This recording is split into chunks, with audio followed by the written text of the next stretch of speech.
की वजह से हम क्लास स्टार्ट नहीं कर पाए थे, तो अब हम फिर से स्टार्ट करते हैं हमारी class. This is presented to you by Simpi Bansal. Okay, so we were doing Indian contract act 1872. In this class we will cover the free consent. हमने ये लास्ट क्लास में स्टार्ट किया था और इसमें हमने कोवर्जन किया था. आज इसके हम अगले 3 टॉपिक्स और करेंगे, ठीक है. उसके बाद legality of object and consideration और उसके बाद वॉइड अग्रीमेंट्स. तो सबसे पहले हम लीगैलिटी ऑफ ऑब्जेक्ट से स्टार्ट करते हैं. सो chapter 6 is legality of object और कंसिडरेशन. तो कौन कौन से ऑब्जेक्ट और कंसिडरेशन लीगल हैं और कौन कौन से लीगल नहीं है. और अगर आपके किसी कॉन्ट्रैक्ट में कोई या तो ऑब्जेक्ट या फिर कंसिडरेशन इलीगल है तो उसका क्या इम्पैक्ट पड़ेगा आपके कॉन्ट्रैक्ट पे, ठीक है. तो सबसे पहले इंट्रोडक्शन है. तो वैलिड कॉन्ट्रैक्ट का मतलब क्या है, जिसमें एक ऑब्जेक्ट और जिसमें कंसिडरेशन दोनों ही लॉफुल हों. अगर कोई एक चीज भी अनलॉफुल होगी, इलीगल होगी, तो वो कॉन्ट्रैक्ट वैलिड नहीं होगा. तो अब देखिए, समझने की कोशिश कीजिए. कंसिडरेशन का चैप्टर हमने लास्ट क्लास में भी किया था. कंसिडरेशन क्या होता है, एक प्रॉमिस के बदले, अगर एक प्रॉमिस एक पर्सन किसी और को प्रॉमिस करता है कि मैं आपको इस अमाउंट के बदले में ये दूंगा, तो वो जो अमाउंट जो बदले में उसे मिलता है उसे बोलते हैं कंसिडरेशन, ठीक है. तो वो कंसिडरेशन भी लॉफुल होना चाहिए, लीगल होना चाहिए. और ऑब्जेक्ट है जिसके लिए वो प्रॉमिस किया जा रहा है. फॉर एग्जांपल, अगर एक घर को सेल करने की बात हो रही है तो वो जो घर है वो उसका ऑब्जेक्ट है. अगर कोई स्मगलिंग की बात हो रही है या फिर गोल्ड को स्मगल की बात हो रही है तो जो गोल्ड है वो उसका ऑब्जेक्ट है. तो दोनों चीजें लॉफुल होनी चाहिए, तभी वो कॉन्ट्रैक्ट जो है वैलिड होगा. सो इफ द ऑब्जेक्ट और कंसिडरेशन, इसमें से अगर कोई एक चीज भी अनलॉफुल है, दोनों है तो वो तो वैलिड होगा ही नहीं. लेकिन अगर कोई एक चीज भी अनलॉफुल है, इलीगल है, तो वो कॉन्ट्रैक्ट क्या हो जाएगा, वॉइड हो जाएगा, ठीक है. तो सेक्शन 3 बताता है हमें वो सब कंसिडरेशंस और ऑब्जेक्ट्स जो लॉफुल नहीं है. अगर आपके कॉन्ट्रैक्ट में ये जो इस सेक्शन 23 में जो लिस्ट है उस कैटेगरी में से कोई भी आपकी कंसिडरेशन है या फिर ऑब्जेक्ट है, तो आपका जो अग्रीमेंट है या कॉन्ट्रैक्ट है वो वॉइड नहीं होगा, सॉरी वैलिड नहीं होगा, वो वॉइड होगा, ठीक है. सो अब हम सेक्शन 23 करते हैं, अनलॉफुल कंसिडरेशन एंड ऑब्जेक्ट्स. तो कौन कौन से कंसिडरेशन या फिर ऑब्जेक्ट को हम अनलॉफुल कैटेगरी में डालते हैं. तो ऐसी कोई भी कंसिडरेशन या ऑब्जेक्ट जो कि लॉ ने फॉरबिड कर दी है कि आप ये नहीं कर सकते, ठीक है. फॉर एग्जाम्पल, हमारी कंट्री में माइनर्स की मैरिज अलाउड नहीं है. तो अगर एक फैमिली ने, suppose mister X has given a loan to mister Y का एक बेटा है, मिस्टर वाई का एक बेटा है माइनर, और वाई उनकी शादी कराना चाहते हैं अपने माइनर बेटे की. अब उनके लिए उन्हें पैसा चाहिए, तो वो पैसा उनके एक फैमिली मेंबर ने दिया है. लेट्स से मिस्टर ए ने मिस्टर वाई को लोन दिया है और वाई ने वो पैसा वापस कर देने से मना कर दिया. तो क्या मिस्टर ए को कोई रिड्रेसल मिलेगा, कोर्ट में जा सकते हैं वो? नहीं. क्यों? क्योंकि यहाँ पे ऑब्जेक्ट ही क्या है, इलीगल है. ऑब्जेक्ट का मतलब जिसके बारे में लोन दिया जा रहा है. लोन किसके लिए दिया जा रहा है, मैरिज ऑफ अ माइनर. तो ये ही एक इलीगल चीज है जो कि हमारे लॉ में प्रोहिबिट की है कि ये गलत है, ये कभी भी सही नहीं हो सकती. उस केस में ये कॉन्ट्रैक्ट ही वॉइड हो जाएगा, ठीक है. तो कोई भी पार्टी, अगर पहली बात तो ये इलीगल चीज है, और अगर कोई पार्टी कोई रिड्रेस, किसी को कोई प्रॉब्लम है, तो वो कोर्ट में उनको कोई भी फायदा नहीं होगा जाके, ठीक है. तो कोर्ट में उनकी कोई सुनवाई नहीं है. ये कॉन्ट्रैक्ट वॉइड अब इनिशियल स्टार्टिंग से ही ये वॉइड है. नेक्स्ट प्रोविजन इज, अगर कोई ऐसा कंसिडरेशन या ऑब्जेक्ट है जो किसी भी ऐसे लॉ को उसके अगेंस्ट में जाता है, ठीक है. तो पहली चीज तो ये है कि ये फॉरबिडन है, लॉ के खिलाफ आप कर ही नहीं सकते. दूसरी चीज है, सपोज एक कॉन्ट्रैक्ट में सही है, तो एक लॉ में सही है, दूसरे लॉ में ये गलत हो जाएगी. तो किसी एक पर्टिकुलर लॉ के प्रोविजन के हिसाब से वो गलत है, तो वो चीज भी क्या हो जाएगी, अनलॉफुल हो जाएगी. तो ये यहाँ पे कोर्ट ने ये नहीं कहा कि ये बिल्कुल प्रोहिबिटेड है या फॉरबिडन है, लेकिन ये किसी एक लॉ के अकॉर्डिंग ये ठीक नहीं है, उसके प्रोविजंस के अगेंस्ट में जाता है ये कंसिडरेशन ऑब्जेक्ट, तो वो भी क्या हो जाएगा, अनलॉफुल. फॉर एग्जाम्पल, ए की कोई एक स्टेट है या फिर कह लो कोई हाउस प्रॉपर्टी है, और ए ने क्या कर दिया, डिफॉल्ट कर दिया, ठीक है. कुछ ना कुछ उसने लिया था और उसने में पेमेंट नहीं करी तो उसने डिफॉल्ट कर दिया, वो इंसॉल्वेंट डिक्लेयर हो गया। ठीक है, तो अब क्या है कि अब ए की जो प्रॉपर्टी है वो अब बेची जा रही है उसका पैसा वसूल करने के लिए, लेकिन ए क्या कर रहा है, अब ए को ये प्रोविजन नहीं है कि वो अपनी ही प्रॉपर्टी को खरीद सके, उसके पास पैसा है, वो अपने क्रेडिटर्स को नहीं पे कर रहा है लेकिन वो अपनी प्रॉपर्टी को ही खरीदना चाह रहा है। ठीक है, तो ये अलाउड नहीं है अगर उसने डिफॉल्ट किया है तो ठीक है, तो जो डिफॉल्ट वाला जो भी लॉ है उसमें लिखा है कि अगर किसी पार्टी ने डिफॉल्ट किया है तो वो अपनी ही प्रॉपर्टी को परचेज नहीं कर सकता। ठीक है, वैसे आप अपनी प्रॉपर्टी को परचेज कर सकते हो किसी और लॉ के अकॉर्डिंग, तो ये फॉरबिड नहीं है, बट अगर आपने ये किया है तो ये चीज लागू होगी, समझ रहे हो? तो ये उस क्लॉज में, उस एक्ट में प्रोहिबिटेड है जब भी आप डिफॉल्ट करते हो। तो अब मिस्टर ए ने क्या चालाकी की, मिस्टर ए ने बी को पैसे दे दिए कि भैया मैं तो खरीद नहीं सकता, तुम मेरे नाम पे खरीद लो और बाद में तुम मुझे ट्रांसफर कर देना, मैं तुम्हें पैसे दे दूंगा। ठीक है, तो यहाँ पे क्या है, आप किसी एक लॉ के प्रोविजन के खिलाफ जा रहे हो तो ये भी इलीगल होगा। कंसिडरेशन में प्रॉब्लम नहीं है, ऑब्जेक्ट में प्रॉब्लम है यहाँ पे इस एग्जाम्पल में। ठीक है, तो थर्ड पॉइंट है इफ इट इज फ्रॉडुलेंट, अब आपकी इंटेंशन ही फ्रॉडुलेंट है उस केस में भी कंसिडरेशन और ऑब्जेक्ट अनलॉफुल हो जाएगा, अग्रीमेंट आपका वॉइड हो जाएगा। So A B and C enter into an agreement to divide the profits acquired by them by fraud. ठीक है, तो दो तीन लोग हैं, उन्होंने कोई ऐसा अग्रीमेंट किया है कि भैया हमारे पास जो भी पैसा है हम उसको इक्वली डिवाइड करेंगे, और वो पैसा कौन सा है, जो कि उन्होंने चोरी करके कमाया है। ठीक है, चोरी करके उन्हें मिला है। तो क्या अगर सपोज सी को इक्वल पैसा नहीं मिलता तो क्या सी कोर्ट में जा सकता है? नहीं जा सकता। क्यों? क्योंकि उनको कोई भी रेमेडी अवेलेबल नहीं होगी, क्योंकि ये कॉन्ट्रैक्ट ही वॉइड है, क्योंकि उन्होंने जो पैसा जिसको डिवाइड करने की बात हो रही है, जो ऑब्जेक्ट है वो क्या है, यहाँ पे इलीगल है। ठीक है, फ्रॉड से उन्होंने कमाया है वो पैसा।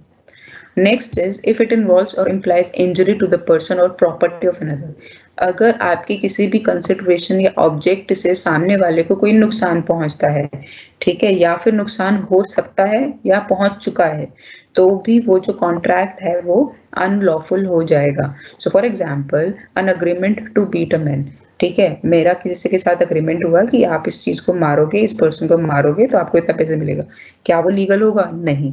An agreement for a bomb blast, bomb blast से क्या होगा, बहुत सारे लोगों को इंजरी होगी। ठीक है, तो वो भी इलीगल है।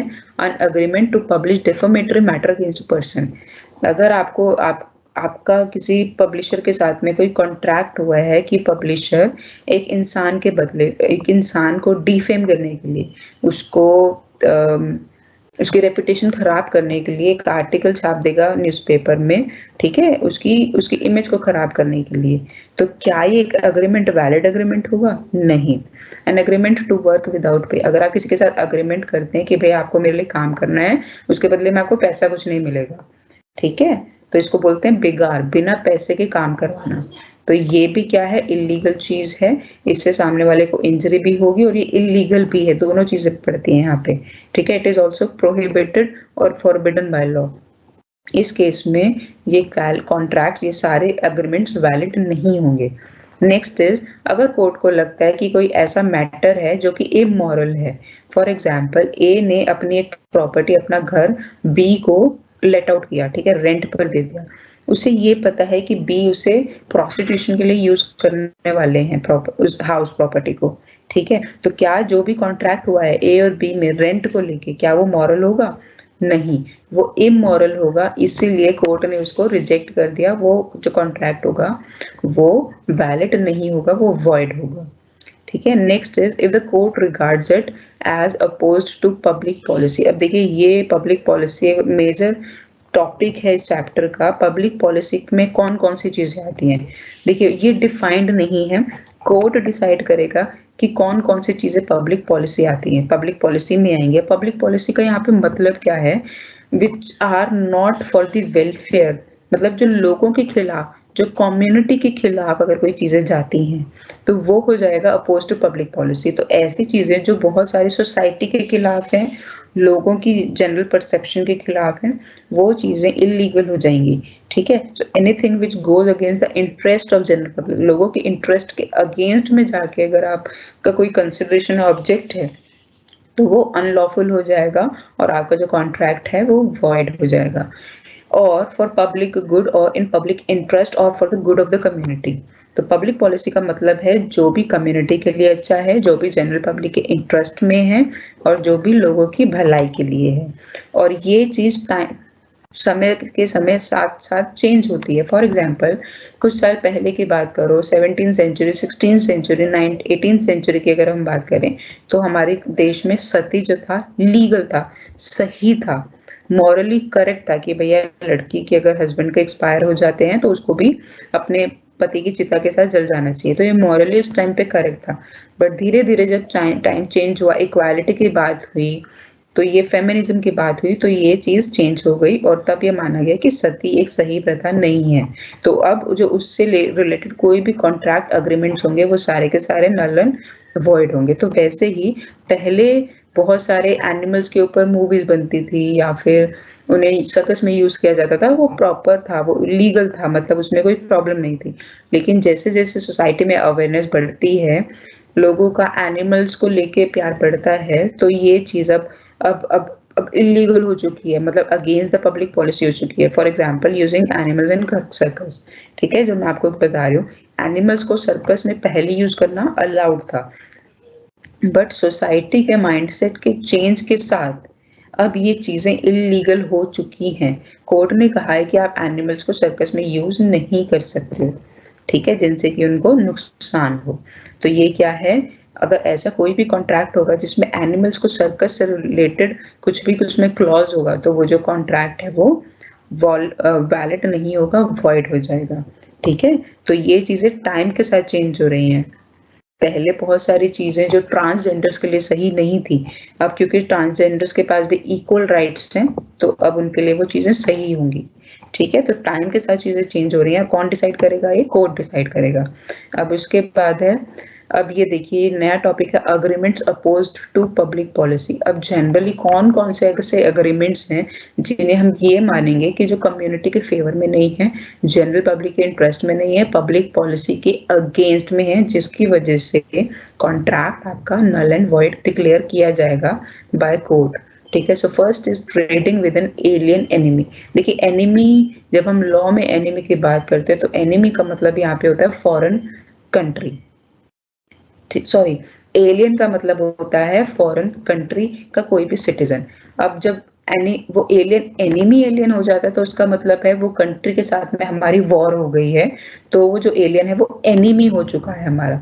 तो अब ऐसा कोई कॉन्ट्रैक्ट, सपोज इंडिया की पाकिस्तान के साथ वॉर हो गई, तो इस टाइम पे, वॉर के टाइम पे, Pakistan is our enemy alien या फिर एलियन एनिमी है।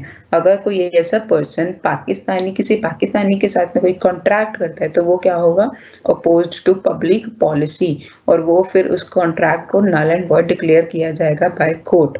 ठीक है, अब देखिए सेकंड पॉइंट क्या कहता है, agreement interfering with the course of justice.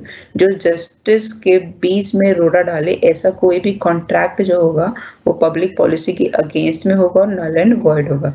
Use of improper influence over जज। तो आप सपोज आप किसी जज को जानते हैं, आप उसे पैसे देते हैं कि भैया ये जो है ये ईमानदार है, आप इसके फेवर में ही फैसला सुनाइएगा। तो ये क्या है, आप जस्टिस के बीच में इंटरफेयर कर रहे हैं। ठीक है, तो ये भी क्या होगा? Contract null and void. So next is agreement for stifling prosecution.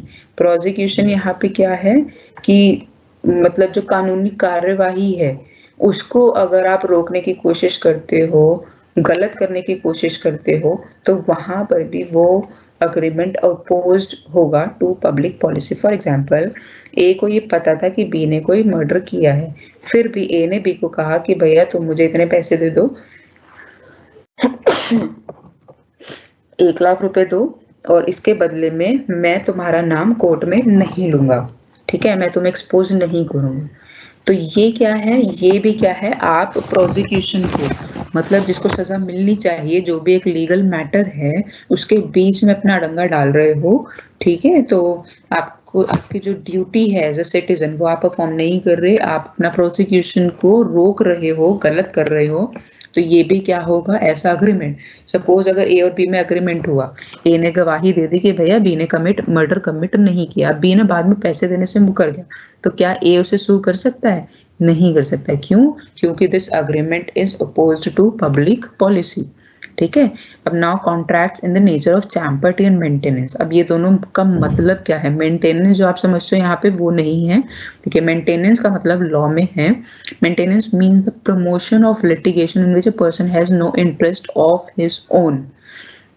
तो सपोज कोई एक एनजीओ है, बहुत सारे लोग जो गरीब लोग हैं जिनके ऊपर, जिनको जस्टिस चाहिए, जिनके पास इतने पैसे नहीं है, जितने नॉलेज नहीं है कि भैया किस तरीके से कोर्ट और केसेस लड़े जाते हैं और लॉयर कैसे हायर किया जाता है, ऐसी कोई नॉलेज नहीं है, तो उसके लिए एनजीओ काम करते हैं। ठीक है। तो उसको बोलते हैं मेंटेनेंस। तो एनजीओ का उसमें कोई अपना पर्सनल इंटरेस्ट नहीं है, लेकिन एनजीओ उन लोगों की भलाई के लिए काम करता है। तो एनजीओ ही वो सारा टेक्निकल चीजें और जो भी कि भैया लॉयर हायर करना है, किस तरीके से केस लड़ना है, किसको पैसा देना है, क्या पेपर वर्क है, वो सब कुछ कौन कर रहा है? एनजीओ कर रहा है। तो इसको बोलते हैं मेंटेनेंस। और उसके बाद चैम्पर्टी क्या है? Champerty is a bargain whereby one party is to assist another in recovering the property and in turn is to share in the process of the action. तो इसमें भी champerty is also related to maintenance, but champerty में क्या है भैया, आप दूसरा जो पार्टी, जो एनजीओ है जिसने कहा कि भैया ये लेडी के साथ में कुछ गलत हो रहा है तो इनको जस्टिस दिलाना है, उन्होंने कोर्ट केस कर दिया। ठीक है। तो अब इस चैम्पर्टी का मतलब क्या है? आप उस लेडी से क्लेम कर रहे हो कि भैया जितना भी पैसा तुमको रिकवर होगा जीतने के बाद, केस जीतने के बाद, उसमें से इतना हिस्सा मेरा है। इसको बोलते हैं चैम्पर्टी। ठीक है। तो जिसमें आप बार्गेन कर रहे हो कि जो भी आपको रिकवर होगा, जो भी प्रॉपर्टी या जो भी मनी आपको रिकवर होगी, उसका कुछ पार्ट जो भी असिस्ट कर रहा है आपका कोर्ट में, उसको मिलेगा। ठीक है। तो ये होता है चैम्पर्टी कॉन्ट्रैक्ट्स। तो इंडिया में ये दोनों कॉन्ट्रैक्ट्स ऐसा नहीं है कि इलीगल हो जाएंगे, बट ये अनएनफोर्सेबल हो जाएंगे, वॉइड हो जाएंगे जब चैम्पर्टी एक बहुत ही बड़ा अमाउंट होगा। फॉर एग्जाम्पल, एक पर्सन ने एक बूढ़ी लेडी की हेल्प करी है कि भैया तुम्हारे पास तो पैसा नहीं है, मैं तुम्हारी हेल्प कर देता हूँ, बट बदले में तुमको जो भी प्रॉपर्टी मिलेगी उसकी आधी से ज्यादा प्रॉपर्टी मेरे नाम पे तुम्हें करनी पड़ेगी, मतलब 75% तुम मुझे दोगे। तो ये हो जाएगा एक्सटॉर्शनेट और अनकॉन्शनेबल अग्रीमेंट। अनकॉन्शनेबल जिससे आपकी कॉन्शियस भी हिल जाए, इतना आपने उससे पैसा क्लेम कर लिया है, तो आप कहने को उसकी मदद कर रहे हो, लेकिन बजाय मदद के आप उससे इतना सारा पैसा वापस में ले रहे हो अपनी फीस के नाम पे कि मतलब सामने वाले की जिसको कोई अगर किसी को ये सुनेगा तो उसकी कॉन्शियस हिल जाएगी। मतलब बहुत ही, मतलब आप उसका फायदा उठा रहे हो चैम्पर्टी के नाम पे। ठीक है। तो ये होता है contracts in nature of champerty and maintenance. तो इंडिया में हर एक चैम्पर्टी और मेंटेनेंस का कॉन्ट्रैक्ट इलीगल नहीं होता। कौन सा केस इलीगल होगा? जब जो अमाउंट आप ले रहे हो वो बहुत ही बड़ा अमाउंट है और मतलब जो कि सही नहीं है, जायज नहीं है, रीजनेबल नहीं है। ठीक है। Now, agreements opposed to public policy में next agreement है agreement for the sale of offices and title. Suppose आपके पास एक आदमी आया, उसने कहा कि आप मुझे 1 लाख दे दो, मैं आपकी तुम्हारी रेलवे में जॉब लगवा दूंगा। तो ये क्या है? It is against the public policy. तो आपने क्या कहा है कि भैया रेलवे मेरी जान पहचान है और आप जो वहाँ की जॉब्स हैं, ऑफिस हैं या फिर टाइटल्स है, उनको आप सेल कर रहे हो पैसे लेके। तो ये क्या है? ये भी अग्रीमेंट क्या हो जाएगा? नल एंड वॉइड होगा। ठीक है। Agreements in restraint of parental rights. तो पेरेंटल राइट मतलब एक राइट है जो आपको परफॉर्म करना ही चाहिए। ठीक है। ऐसे कोई आपसे अलग नहीं कर सकता। लेकिन अगर आप किसी ऐसे अग्रीमेंट में एंटर करते हो कि भैया अगर आप किसी के अपने बच्चों की अच्छी भलाई के लिए, अच्छी एजुकेशन के लिए आप अपने पेरेंटल राइट्स किसी और को दे देते हो, तो भी उस केस में, चलो बच्चों की जब तक भलाई हो रही है तब तक ठीक है, लेकिन अगर आप उस अग्रीमेंट को बाद में रिवोक करना चाहते हो, खत्म करना चाहते हो, अपने बच्चों का राइट फिर से लेना चाहते हो, तो वो आपको मिलेगा। तो उस केस में ये अनलॉफुल हो जाएगा। ठीक है। So the father of 2 minor sons agreed to transfer the guardianship of their son to Mr. B for better education, better life for their children. Later he revoked the agreement to get back the custody of his sons. तो अगर ऐसा होता है, अगर वो mister B मना कर देते हैं ए को, फादर को, तो फादर कोर्ट में जा सकते हैं और ये जो अग्रीमेंट है ये नल एंड वॉइड डिक्लेयर हो जाएगा और फादर को फिर से अपने बच्चों की कस्टडी मिल जाएगी। ठीक है। Marriage brokerage agreement. अगर आप किसी की मैरिज फिक्स करने के नाम पे कोई अग्रीमेंट करते हो कि भैया इसकी शादी मुझसे ही होगी, ठीक है, या तो आप किसी के साथ फादर के साथ अग्रीमेंट करते हो कि आप अपनी बेटी मुझे दो और मेरे इसके बदले में इतने पैसे मुझसे ले लो, तो ये भी क्या है, ये नल एंड वॉइड अग्रीमेंट होगा। तो ये देखिए एग्जांपल पढ़िए, an agreement to pay to the father in consideration of his giving daughter in a marriage. तो आपने किसी के साथ फादर के साथ में एग्रीमेंट किया है कि आप इतने पैसे मुझसे लो, बदले में अपनी बेटी की शादी मुझसे करा दो, तो ये है मैरिज ब्रोकरेज अग्रीमेंट्स, जो कि इलीगल होंगे। Agreements causing appreciable adverse effect on competition. अब देखिए इंडिया में कंपटीशन या किसी भी कंट्री की अगर आप बात करें, नॉट जस्ट इंडिया, कोई भी ऐसा अग्रीमेंट जो एक कंपटीशन को एडवर्सली अफेक्ट करता है। compete करना ठीक है, लेकिन आप कंपटीशन को खत्म करने के इरादे से कोई एग्रीमेंट करते हो तो वो गलत है। जैसे कि प्रीडेटरी प्राइसिंग। प्रीडेटरी प्राइसिंग क्या होती है? सपोज एक मार्केट है, फॉर एग्जांपल ये जो ओला उबर की जो कैब सर्विस है, इसकी मार्केट की हम बात करते हैं, ठीक है। अभी मार्केट में दो ही मेजर जायंट्स हैं, ओला और उबर। अगर कोई तीसरी कंपनी आती है, अपनी सर्विसेज ऑफर करती है रेंट पे, तो ये दोनों जो ओला उबर है, ये क्या करेंगे, दोनों मिलकर हाथ मिला लिए इन्होंने, और अब इन्होंने क्या किया कि अपने प्राइसेस इतने कम कर दिए कि जो सामने वाला पर्सन है वो अपने प्राइस इतने कम कर ही नहीं सकता, उसके पास इतना भी प्रॉफिट या लॉस नहीं है कि वो इतना लॉस उठा पाए।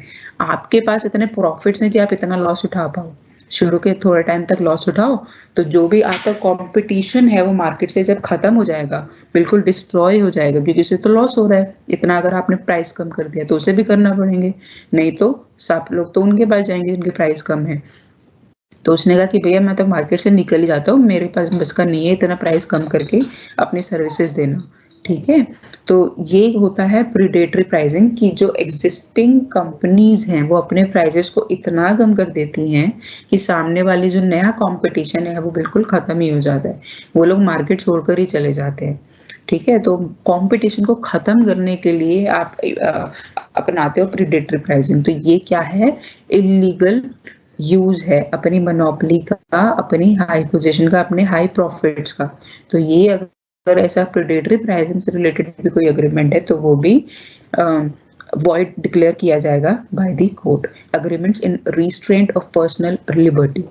अगर आप देखो, पर्सनल लिबर्टी का आपका फंडामेंटल राइट है जो आपको कॉन्स्टिट्यूशन में मिला है, तो अगर ऐसा कोई एग्रीमेंट जिससे आपकी पर्सनल लिबर्टी कम होती है या आपके ऊपर कोई आपकी लिबर्टी के ऊपर कोई रिस्ट्रिक्शंस लगती है, तो वो भी क्या हो जाएगा, oppose to public policy. For example, X ने वाई से पैसे लिए और इस प्रॉमिस पे लिए कि भैया इसके बाद में जब तक आपका उधार नहीं चुका देता, मैं अपनी प्रॉपर्टी सेल नहीं कर सकता, मैं पैसे कहीं और से बोरो नहीं कर सकता, मैं आपकी परमिशन के बिना अपनी जॉब नहीं छोड़ूंगा, ठीक है, मैं अपना घर चेंज नहीं कर सकता, मतलब मैं कुछ नहीं कर सकता। तो इसमें क्या है, एक्स और वाई के बीच में जो अग्रीमेंट हुआ है, it is restraining the personal liberty of mister x. तो ये जो अग्रीमेंट है ये क्या होगा, नल एंड वॉइड हो जाएगा। Charging of capitation fee. अब देखिए कैपिटेशन फी यहाँ पे specially schools and educational institution के लिए टर्म यूज होती है, जहाँ पे आप सपोज एक पर्सन आपको मिलता है, डीलर मिलता है या ब्रोकर मिलता है, उसने कहा कि भैया आपको स्टीफन्स में एडमिशन चाहिए, इतने पैसे दो, तुम्हारे यहाँ पे एडमिशन करा दूंगा, मतलब आप सीट बेच रहे हो, तो वो भी क्या होगा, oppose to public policy. And last case is when lawyers seeking a percentage of claim amount as fees over and above their usual fee. तो अपनी जो lawyers हैं अपने client से पैसे तो ले रहे हैं अपनी services के, और उन्होंने ये भी condition रख दी कि भैया अगर तुमने suppose किसी के ऊपर इतना claim डाला हुआ है, उसका केस लड़ रहे हो, तो lawyer ने कहा है अगर तुम claim जीत गए तो उस claim का भी कुछ percentage मुझे देना पड़ेगा। तो ये जो है गलत है, कोर्ट ने ये डिक्लेयर किया है कि ये चीज बिल्कुल गलत है और अपोज टू पब्लिक पॉलिसी है, और अगर ऐसा कुछ अग्रीमेंट है तो लॉयर और उसके बीच में ये एक नल एंड वॉइड अग्रीमेंट होगा, ये इमोरल अग्रीमेंट होगा, ठीक है। तो ये है जब ऑब्जेक्ट या फिर कंसिडरेशन इलीगल हो तो पूरा का पूरा कॉन्ट्रैक्ट ही इलीगल हो जाएगा। अब कुछ केसेस ऐसे हैं जहाँ पे एक ऑब्जेक्ट के लिए बहुत सारी कंसिडरेशन दी जाती है या फिर एक कंसिडरेशन दिया जाता है बहुत सारे 10-12 ऑब्जेक्ट्स के लिए, उसमें से कुछ इलीगल है और कुछ लीगल है, तो उस केस में क्या किया जाएगा, ठीक है, तो पहले देखिए, if any part of a single consideration for one और मोर ऑब्जेक्ट्स, तो सपोज आपने बहुत सारे ऑब्जेक्ट के लिए कंसिडरेशन दिया है, उसमें से कुछ ऑब्जेक्ट जो है इलीगल है, तो उस केस में क्या होगा? या फिर सेकेंड केसेस, जब एक ऑब्जेक्ट के लिए बहुत सारी कंसिडरेशन दी जा रही है और उसमें से कुछ कंसिडरेशन इलीगल है, तो उस केस में क्या होगा? दोनों ही केस में जो कॉन्ट्रैक्ट है वो वॉइड हो जाएगा। ठीक है, अगर अगर जो इलीगल चीज है उसे आप लीगल कंसिडरेशन ऑब्जेक्ट से अलग नहीं कर पा रहे हो, तो पूरा का पूरा जो कॉन्ट्रैक्ट है इलीगल हो जाएगा। और अगर आप सेपरेट कर सकते हो तो सेपरेट करके जो इलीगल पार्ट है वो रिमूव होगा, वो वॉइड होगा, जो लीगल पार्ट है वो एनफोर्सेबल होगा, वैलिड होगा। ठीक है, now read this example, this point will become clear to you. A promise is to be given to be a watchman of a promise is to be a watchman of a store where एक minute, यहाँ पे थोड़ा सा गड़बड़ हो गया है। A promise to be a watchman of a store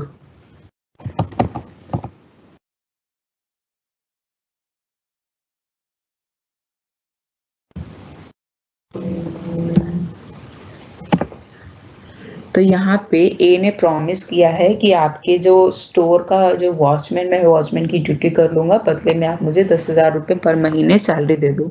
ठीक है, अब देखिए ये कॉन्ट्रैक्ट प्रॉपर है, इसमें कोई प्रॉब्लम नहीं है, लेकिन जो ए जिस चीज को, जिस स्टोर को वॉच कर रहा है, वॉचमैन की ड्यूटी कर रहा है, उस स्टोर में दो तरीके के गुड्स स्टोर हो रखे हैं, लीगल भी हैं और इलीगल भी हैं। तो मतलब यहाँ पे जो ऑब्जेक्ट है पार्टली लीगल है, पार्टली इलीगल है। ठीक है, तो इस केस में क्या होगा? जो ये कॉन्ट्रैक्ट है 10,000 रुपए की सैलरी का, ये इनवैलिड हो जाएगा। ठीक है, क्यों वॉइड हो जाएगा? क्यों? क्योंकि ऑब्जेक्ट जो यहाँ पे इलीगल है और इसको आप सेपरेट नहीं कर सकते कि 10,000 में से लीगल स्टोर के लिए आप लीगल गुड्स के लिए कितना दे रहे हो और इलीगल गुड्स के लिए कितना दे रहे हो। तो यहाँ पे आप सेपरेट नहीं कर सकते लीगल पार्ट को और इलीगल पार्ट को, तो जो पूरा कॉन्ट्रैक्ट है वॉइड हो जाएगा। तो अगर ये जो स्टोर का ओनर है ए को 10,000 रुपये महीने नहीं देता तो ए उनको सू नहीं कर सकते। ठीक है,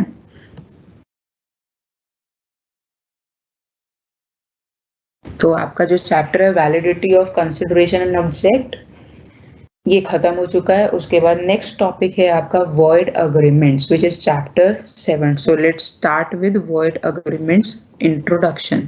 तो कौन से अग्रीमेंट्स हैं जिनको हम वॉइड अग्रीमेंट कहते हैं?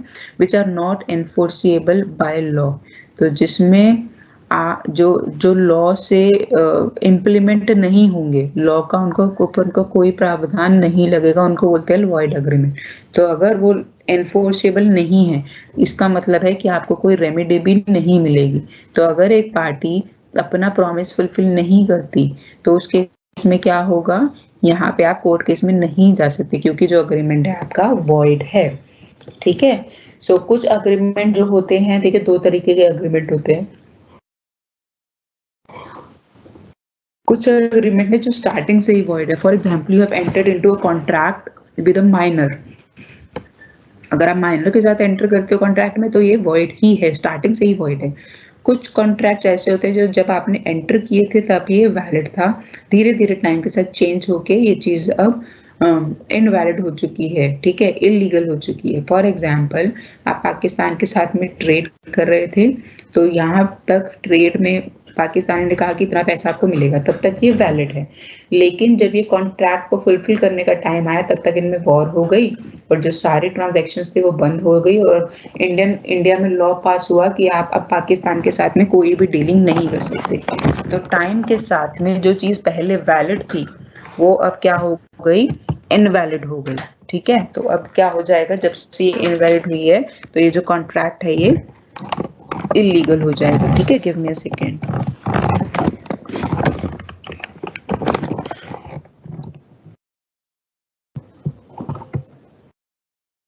तो देखिए कौन कौन से अग्रीमेंट हम कह सकते हैं कि ये वॉइड अग्रीमेंट्स हैं। तो कुछ तो हमने पहले से ही पढ़ रखे हैं, अग्रीमेंट बाय और with persons incompetent to contract. तो जैसे मैंने आपको एग्जांपल दिया माइनर के साथ में, या फिर a person of unsound mind, इसके साथ में अगर आप कोई कॉन्ट्रैक्ट करते हैं तो वॉइड अग्रीमेंट ही होंगे। सेकेंड है when agreement entered into through a mutual mistake of facts between the parties। तो ये म्यूचुअल मिस्टेक दोनों लोगों से ही मिस्टेक हो गई है फैक्ट्स को लेकर, तो ऐसे भी कॉन्ट्रैक्ट्स क्या हैं, वॉइड हैं। ये हम नेक्स्ट क्लास में पढ़ेंगे। मिस्टेक, ये फ्री कंसेंट का एक पार्ट है, ठीक है, अभी तक हमने किया नहीं है, हम इस चैप्टर के बाद में फ्री कंसेंट स्टार्ट करेंगे, बट ये मिस्टेक टॉपिक हम नेक्स्ट क्लास में लेंगे। उसके बाद है एग्रीमेंट्स, द कंसिडरेशन और object of which is unlawful, ये हमने आज ही पढ़ा है। Agreements of which the consideration और ऑब्जेक्ट इज पार्टली अनलॉफुल, ये भी हमने किया है। अगर पार्टली अनलॉफुल भी है तो भी वो, और वो सेपरेबल नहीं है, तो वो क्या हो गए, अग्रीमेंट्स, वॉइड अग्रीमेंट्स होंगे। अग्रीमेंट्स मेड विदाउट कंसिडरेशन, तो ये भी हमने पढ़ा था कि कंसिडरेशन मस्ट है। No consideration means no contract. तो कुछ एक्सेप्शन थे, उन एक्सेप्शंस को छोड़ के अगर एक कॉन्ट्रैक्ट में कंसिडरेशन नहीं है तो वो कॉन्ट्रैक्ट वैलिड नहीं है, ठीक है, तो वो भी जो कॉन्ट्रैक्ट्स होंगे वो वॉइड हो जाएंगे। Agreements in restraint of marriage, agreements in restraint of trade, agreements in restraint of legal proceeding, wagering agreements, impossible agreement, uncertain agreements, agreements contingent on impossible event। तो ये हम सब धीरे धीरे करके पढ़ना स्टार्ट करते हैं। First with agreements in restraint of marriage. तो अगर एक इंसान ऐसा कुछ अग्रीमेंट करता है जिसमें उसमें जिसमें उसके ऊपर मैरिज को लेकर रिस्ट्रिक्शंस लगती हैं, तो वो जो अग्रीमेंट होगा वो वॉइड हो जाएगा। For example, agreement to stop a person from marrying at all or marrying for a fixed period। तो आपने एक ऐसा अग्रीमेंट एंटर करा है दूसरे पर्सन के साथ जिसमें आप उसे मना कर देते हो कि आप शादी नहीं कर सकते, तो वो भी क्या होगा, ये होगा वॉइड, ठीक है। या फिर ऐसा अग्रीमेंट आप बनाते हो सामने वाले पर्सन के साथ कि आपको जो मैरिज कॉन्ट्रैक्ट में रहना है ये सिर्फ 2 साल ही रहना है और उसके बाद you have to divorce your partner, तो ये भी क्या होगा, आप उसके मैरिज के राइट्स को रोक रहे हो, तो ये भी क्या होगा, वॉइड होगा। मैरिंग टू पर्टिकुलर पर्सन और a particular class of person, तो अगर आप किसी के साथ पर्टिकुलर पर्सन के साथ ही मैरिज करने को अग्रीमेंट करते या फिर उससे बिल्कुल मना कर देते हो कि मैं इस कैटेगरी या फिर इस कास्ट के लड़की के साथ शादी नहीं करूंगा, तो ये सब अग्रीमेंट क्या हो जाएंगे, वॉइड अग्रीमेंट्स हो जाएंगे in restraint of marriage. So penalty imposed upon remarriage is not restraint of marriage। अब देखिए, सपोज आपका डाइवोर्स हो गया, आपकी फैमिली आपको मेंटेनेंस चार्जेस देती है या फिर गवर्नमेंट की तरफ से आपको मेंटेनेंस चार्जेस मिलती है, और अब आपकी री मैरिज होती है और गवर्नमेंट की तरफ से जो आपके पास जो भत्ता आ रहा था, मंथली पेंशन आ रही थी, वो अब खत्म हो गई है क्योंकि now you are not no more a widow, तो ये एक पेनल्टी हो गई री मैरिज की। तो क्या इस केस में पेनल्टी फॉर री marriage is not restraint of marriage, ठीक है, तो इस केस में भी क्या होगा, अग्रीमेंट नल एंड वॉइड हो जाएगा।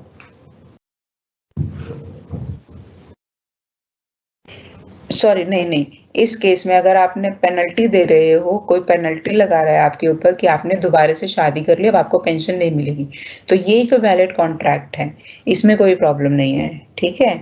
लेकिन अगर आप लिबर्टी, अपनी लिबर्टी को खुद ही अग्रीमेंट करके किसी और को दे देते हो या खत्म कर देते हो, तो वो एक वैलिड अग्रीमेंट नहीं होगा। Example, A promise to marry none except B, A ने प्रॉमिस किया कि वो बी से ही शादी करेगा, बी ने खुश होके क्या कर दिया, ए को पैसे दे दिए, ए ने क्या करा, ए ने क्या किया फिर, ए ने किसी और से शादी कर ली। A promise to marry none except B, B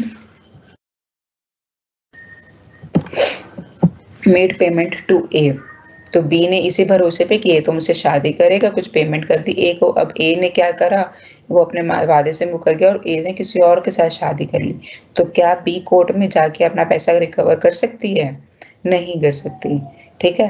agreements contingent on impossible event, so a promise is to pay ₹1 lakh to B if B agrees to marry C, ठीक है।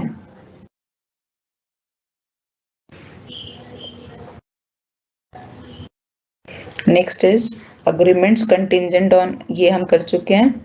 तो प्रॉमिस मतलब इसमें क्या है, आपका जो अग्रीमेंट है किसी दूसरे अग्रीमेंट के ऊपर डिपेंडेंट है या फिर किसी और इवेंट के ऊपर डिपेंडेंट है, और वो जो इवेंट है वो इम्पॉसिबल इवेंट है।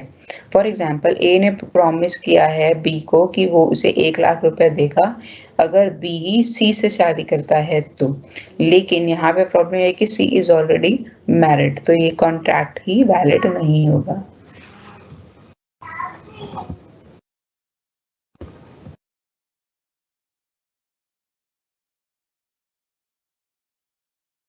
अब उसके बाद है agreements in restraint of trade. Trade को रोकने के लिए जो अग्रीमेंट्स बनते हैं ट्रेड को रिस्ट्रिक्शंस में बांधने के लिए। For example in our constitution there is a freedom to trade anything or to perform any business of anything. ठीक है, तो आप किसी भी तरीके का ट्रेड कर सकते हो, किसी भी टर्म कंडीशन के साथ कर सकते हो। इनफैक्ट रोहतक के साथ में या फिर किसी और भी स्टेट के साथ में ट्रेड करो, इसमें कोई रिस्ट्रेंट नहीं होगा। ये आपका फंडामेंटल राइट है। Freedom of trade is a fundamental right. So it is the agreement by which anyone is received from exercising a lawful profession, trade or business of any kind or law। इस act में क्या है, एक कोई भी इंसान इस तरीके से बंद हो जाता है अपने एक बबल में या फिर कह लो एक आसपास के एनवायरनमेंट, जिस और इस एनवायरनमेंट में क्या होगा, सिर्फ लीगल प्रोसीडिंग्स होंगी और ट्रेड होगा, बिजनेस होगा या फिर अपना बिजनेस होगा। ठीक है, अब इसमें भी कुछ एक्सेप्शंस हैं। आप 5 मिनट दो, मैं पानी पी लूं।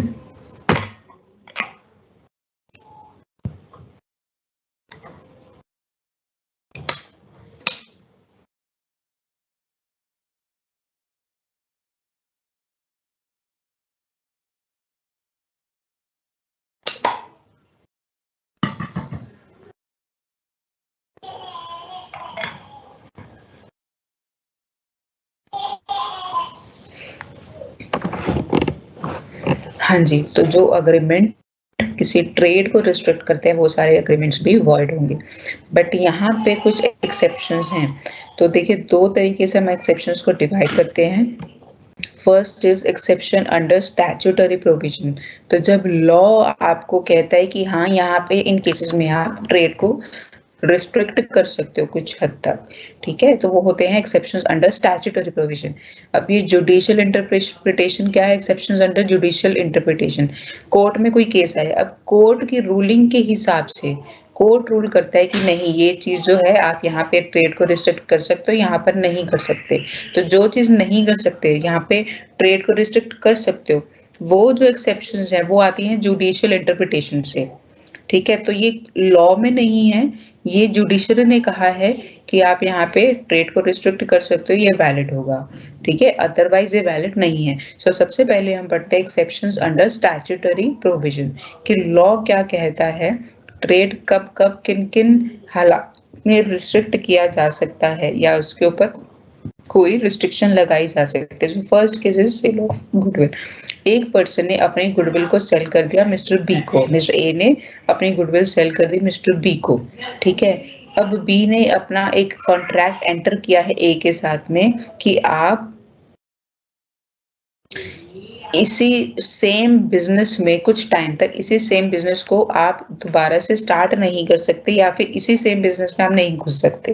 तो यहाँ पर ये जो है, यहाँ पे आप रिस्ट्रेंट कर रहे हो, आप रोक रहे हो किसी के ट्रेड राइट्स को। आप उस पर्सन को पूरा राइट है कहीं पे भी जाके कुछ भी स्टार्ट करे, लेकिन आप उसे रोक रहे हो। क्यों? क्योंकि अगर वो पर्सन वो सेम ही बिजनेस में घुस जाता है तो उसकी जो गुडविल है जो उसने आपको बेची है उसकी कोई वैल्यू ही नहीं रहेगी। ठीक है, तो आपको इससे नुकसान हो सकता है। तो अपने आप को नुकसान से बचाने के लिए आप एंटर कर रहे हो एक कॉन्ट्रैक्ट में, और सामने वाले को जिसने गुडविल सेल करी है उसे कहते हो कि आप कुछ सालों तक ये वाला बिजनेस जो है ज्वाइन नहीं कर सकते, कहीं पे भी ना अपना स्टार्ट कर सकते हो ना इसी लाइन में घुस सकते हो। ठीक है, तो ये जो है एक जायज एक्सेप्शन है, जायज मांग है, तो एक वैलिड कॉन्ट्रैक्ट होगा। रिस्ट्रेंट इन पार्टनरशिप, अब देखो if you are a partner or you are in a partnership, तो पार्टनर्स के ऊपर भी बहुत सारी रिस्ट्रिक्शंस लगती हैं। तो पहली रिस्ट्रिक्शन क्या है, अगर एक पार्टनर है, सपोज एक पार्टनरशिप फर्म है मेडिसिन सेल करने की, तो उसका कोई भी पार्टनर ये अपना अलग से कोई बिजनेस स्टार्ट नहीं कर सकता। ठीक है, तो ये एक रिस्ट्रिक्शन है और एक वैलिड रिस्ट्रिक्शन है। दूसरी रिस्ट्रिक्शन क्या है, restriction to not carry on similar business by outgoing. अगर एक पार्टनर, एक आउटगोइंग पार्टनर है, वो छोड़ रहा है आपकी पार्टनरशिप, तो भी आप उसके साथ एंटर कर सकते हो कॉन्ट्रैक्ट में कि आप सेम बिजनेस को स्टार्ट नहीं करोगे। नहीं तो आपका जो कॉम्पिटिटिव एडवांटेज है, जो उसे पता है, उसे नॉलेज है, वो सारा खत्म हो जाएगा। ठीक है, on dissolution of the firm and sale of goodwill. तो यहाँ पर भी वो सेम पॉइंट है, डिसोल्यूशन के टाइम पे भी आप पार्टनर्स बीच में अग्रीमेंट कर सकते हैं आपस में कि डिसोल्यूशन के बाद में हम सेम प्रोफेशन दोबारा से ज्वाइन नहीं करेंगे कुछ सालों तक। या फिर एक पार्टनरशिप फर्म अपनी गुडविल को सेल करती है किसी और को, तो उसके ऊपर रिस्ट्रिक्शन लग सकती है कि आप वो सेम बिजनेस को दोबारा कंटिन्यू नहीं करेंगे, एक टाइम पीरियड के बाद ही कर सकते हो, अदरवाइज नहीं। ठीक है, तो ये आपके स्टैट्यूटरी प्रोविजन जो कोर्ट कहता है, जो लॉ बुक्स में लिखे हुए हैं। अब दूसरे एक्सेप्शंस क्या है, अंडर जुडिशियल इंटरप्रिटेशन, जहाँ पे जुडिशरी बताती है कि नहीं ये सही नहीं है, यही सही है, कौन कौन से अग्रीमेंट्स सही हैं, कौन कौन से अग्रीमेंट्स एक्सेप्शंस हैं। ठीक है, तो फर्स्ट इज ट्रेड और बिजनेस कॉम्बिनेशन। कॉम्बिनेशन का मतलब यहाँ पे है मर्जर और एक्विजिशन। जब दो यूनिट मिलके एक बड़ी यूनिट बनाती हैं, दो या दो से ज्यादा, तो उसे बोलते हैं बिजनेस कॉम्बिनेशन या फिर ट्रेड कॉम्बिनेशन। ठीक है, तो if primary objective is to regulate a business and not to restrain it, it is valid. Abuse of dominant position and anti-competitive agreement shall be void. ठीक है, तो यहाँ पे क्या है, एक इंसान अपनी डोमिनेंट पोजीशन को यूज करके कॉम्बिनेशन बिजनेस में मर्ज किया है, तो वो वहां पर भी आपके ऊपर जो ट्रेड के ऊपर रिस्ट्रिक्शंस लगेंगे वो एकदम जायज होंगे। लेकिन उसमें आप अपनी डोमिनेंट पोजीशन का मिसयूज नहीं कर सकते। ऐसा नहीं है कि कोई कंपटीशन के खिलाफ किसी एंटर में कर गए हो, तो ये सारी चीजें वॉइड होंगी। लेकिन अगर आपका ऑब्जेक्टिव बिजनेस को रेगुलेट करना है, ना कि उसे रोकना या कम करना, तो ये एक वैलिड कॉन्ट्रैक्ट होगा। Second is exclusive dealing contracts और अग्रीमेंट। सपोज एक डीलर ने मिस्टर वाई के साथ में कॉन्ट्रैक्ट किया है कि मिस्टर डी अपना सारा का सारा जो आउटपुट है वो मिस्टर डी को ही बेच देंगे। ठीक है, अब यहाँ पे क्या है, agreement to sell the whole produce to a single dealer is valid। तो यहाँ पे अग्रीमेंट क्या हुआ है, आप एक छोटी सी, सपोज एक ही प्रॉपर्टी में 3 लोग रहते हैं, एक ही प्रॉपर्टी में 3 लोग रहते हैं, बीच में जो पर्सन रहते हैं उन्होंने डिसाइड किया कि अब तो प्रॉपर्टी को बेच देना चाहिए। तो उन्होंने क्या किया, पूरी बजाय अपना फ्लैट दिखाने के पूरी प्रॉपर्टी ही दिखा दी और वो सारी की सारी उन्होंने पैसे लेके बेच दिया। तो इस केस में ये अग्रीमेंट क्या हो जाएगा, ये वॉइड हो जाएगा। ठीक है, if seller has surplus to sell to others, he cannot be restrained in doing so। exclusive client agreements with agreement term or to check competition are invalid। तो ऐसा, सपोज एक सेलर जो है अपना सारा का सारा मिस्टर बी को सेल करता है, अपना सारा प्रोड्यूस, लेकिन मिस्टर एक्स के पास, सेलर के पास अब भी बहुत सारा प्रोड्यूस बचा हुआ है, तो उसका क्या करेगा, उसके पास अब पूरी आज़ादी है कि उसको वो कुछ भी करे। ठीक है, या तो उसे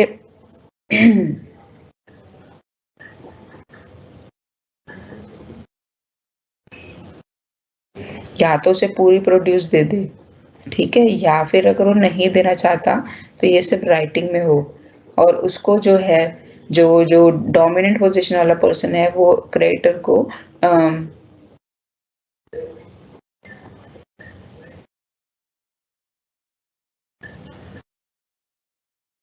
उसके पास एक पावर है एग्रीमेंट को वॉइड डिक्लेयर करने की। ठीक है, इन केसेस में एक्सक्लूसिव डीलिंग अग्रीमेंट में ये जो केसेस हैं ये वैलिड होंगे। ठीक है, service agreement, a service agreement to bind a person 10% stake from anybody or to not take part in the business or direct competition. तो सर्विस अग्रीमेंट कौन से अग्रीमेंट होते हैं जो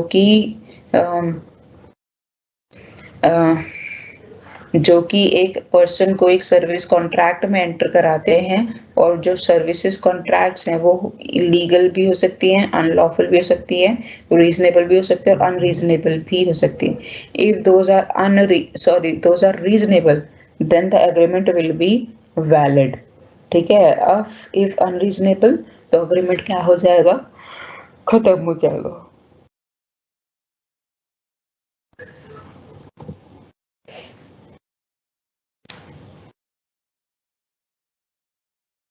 agreements in restraint of legal proceeding, अगर आप legal proceedings को रोकने के लिए कोई अग्रीमेंट करते हो तो वो भी क्या हो जाएगा, इलीगल हो जाएगा। Restriction on legal proceeding, party is elected from the bachelor in party is restricted from enforcing his legal right. Example, company restricts its employees to not take legal remedy in case of dissatisfaction from any of the company. तो इसमें क्या है, आपने company ने अपने employ को remedial action देने से मना कर दिया क्योंकि एम्प्लॉयर तो ऑलरेडी ही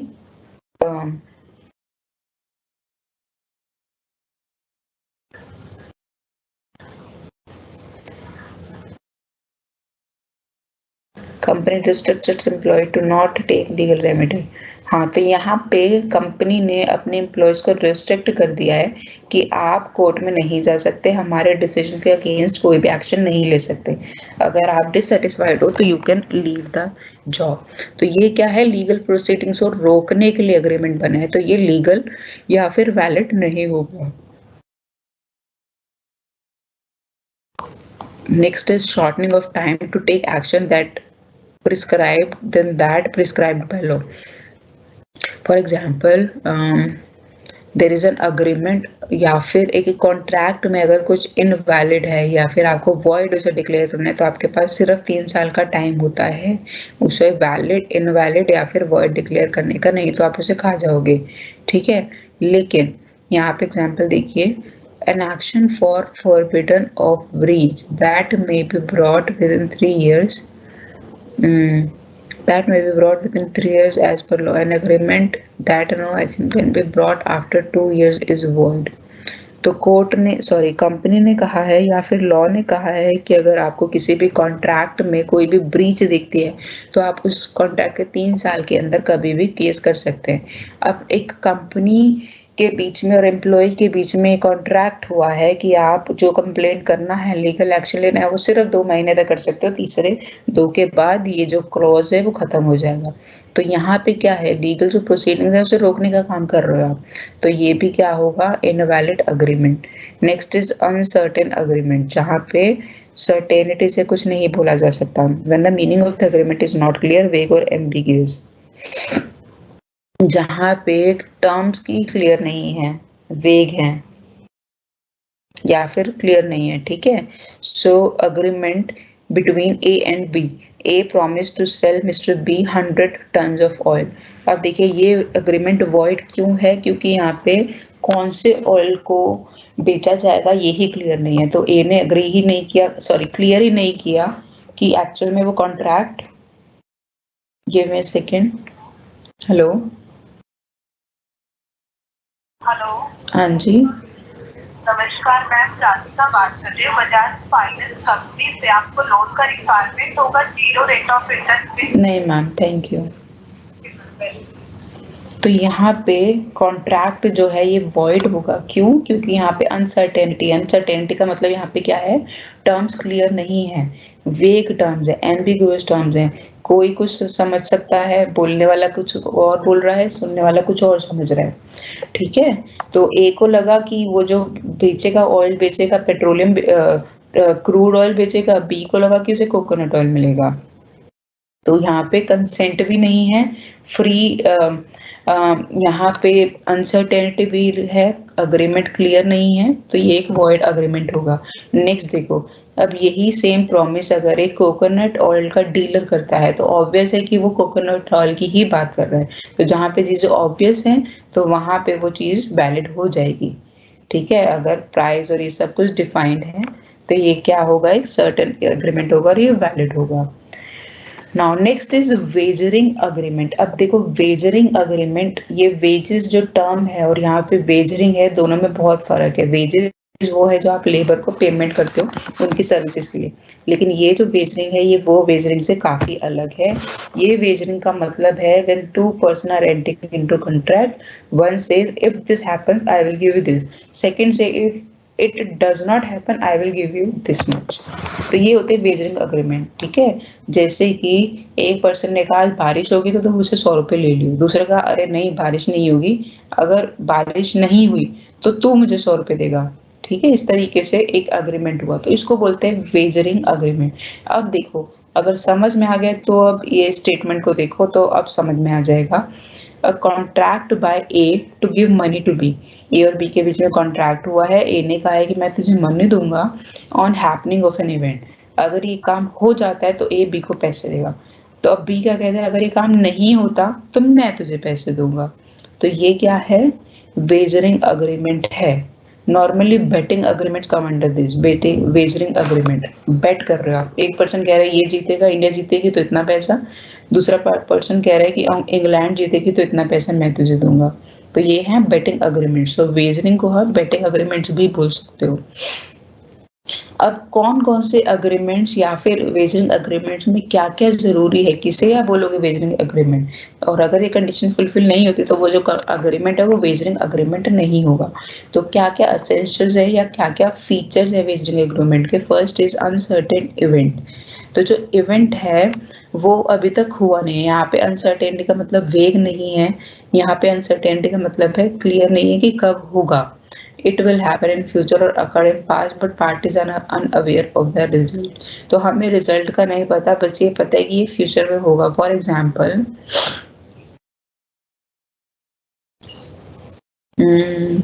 वही जो बारिश वाला एग्जाम्पल दिया, दो लोगों के बीच में बैटिंग हुई है, एक ने कहा कि ये जीतेगा तो मैं इतने पैसे, दूसरा कहता है कि नहीं दूसरी टीम जीतेगी तो तुम मुझसे इतने पैसे ले लियो, ठीक है। तो यहाँ पे क्या है, uncertain event occurred in past, will happen in future.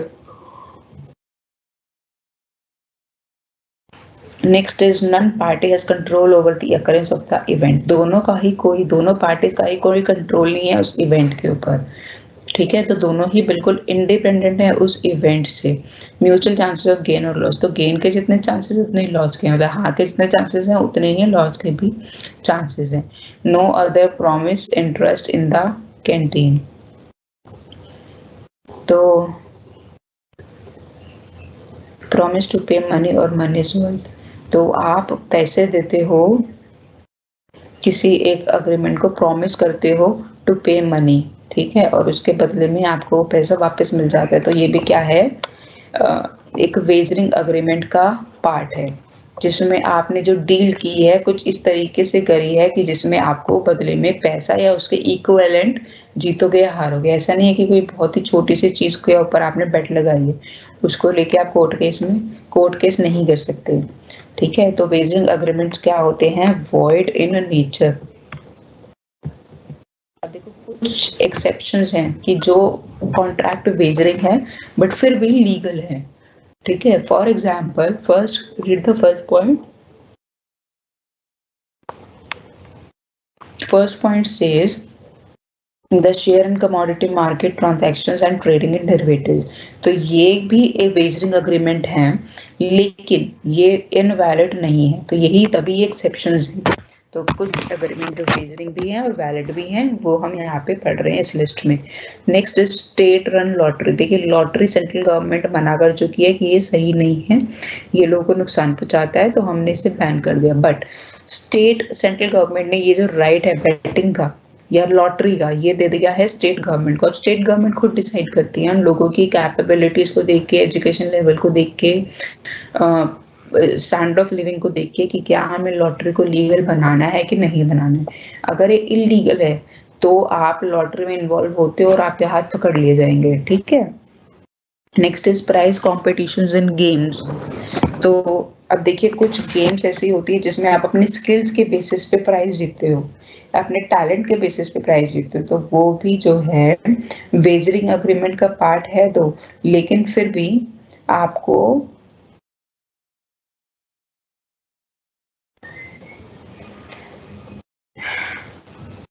ये जो अग्रीमेंट है ये वेजरिंग अग्रीमेंट तो है, लेकिन ये आपको वॉइड नहीं पड़ेगा। आपको इसके बदले में आप इसे उसमें करोगे ना, कितने कॉलम्स में क्या, तब ये ठीक हो जाएगा। Prize competition games requiring skills and talent like crossword puzzles. Crossword puzzle के बारे में देखा है आपने किस तरीके से वो खेलते हैं, तो अगर उसमें आप जीतते हो तो आपने स्किल्स और टैलेंट के बेसिस पे है, ना कि ऐसे ही बस बैटिंग करी है। ठीक है। क्विज कंपटीशन जैसे कि कौन बनेगा करोड़पति, तो इसके ऊपर केस भी हो चुका है, लोगों ने कहा था कि कौन बनेगा करोड़पति एक वेजरिंग अग्रीमेंट है, सो दस should be declared void, but it was said no, the quiz competition, the candidates are winning money out of their intelligence, so these are not similar to the prize competitions or statutory lottery contribution। Chit funds क्या होते हैं, कुछ लोग पैसा लेते हैं और अपने अकाउंट में सबमिट कर देते हैं। ठीक है, और धीरे धीरे वो पैसा ले लेके सब लोगों से पैसा लेते हैं, एक बड़ा पूल ऑफ मनी आ जाता है इस चिट फंड कंपनी के पास, और इस फंड से वो गांव में या शहरों में चीजें बनाते हैं for the benefit of the society at large. ठीक है, तो ये होता है चिट फंड। तो जब से सरदा स्कैम हुआ है वेस्ट बंगाल का, तब से जो चीट फंड्स हैं ये बंद ही हैं। ठीक है, चिट फंड्स के बाद है बैटिंग ऑन हॉर्स रेस। अब देखिए एक हॉर्स रेस मैं भी आपके लिए लाई हूँ, मुझे भी हॉर्सेस का बड़ा